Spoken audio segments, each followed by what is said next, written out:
DPR memutuskan pembatalan RUU Pilkada 2024 dan menyatakan tetap menggunakan putusan Mahkamah Konstitusi.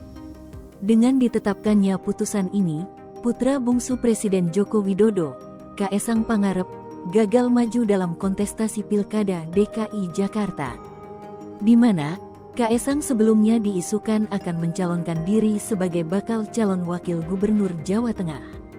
Menanggapi hal tersebut, Presiden Joko Widodo memilih irit bicara.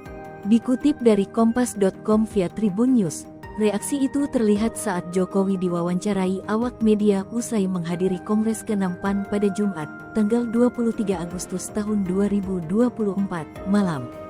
Sementara RUU Pilkada telah dibatalkan, beredar kabar bahwa Kaesang sudah selesai mengurus dokumen.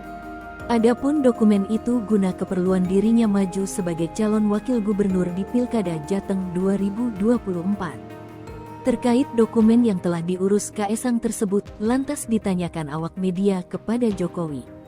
Namun Presiden Indonesia yang masa jabatannya hampir selesai itu hanya memberikan respons singkat. Ia justru meminta awak media agar menyanyikan langsung ke Kaesang yang merupakan Ketua Umum PSI.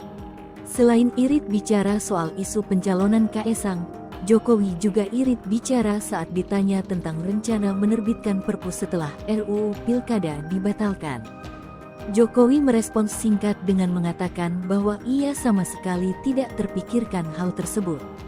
Diketahui, kabar Kaesang mengurus sejumlah dokumen disampaikan oleh pejabat Humas Pengadilan Negeri Jakarta Selatan, Juyamto. Juyamto mengatakan, Kaesang baru saja mengurus surat keterangan belum pernah dipidana ke PN Jakarta Selatan pada Selasa, tanggal 20 Agustus tahun 2024.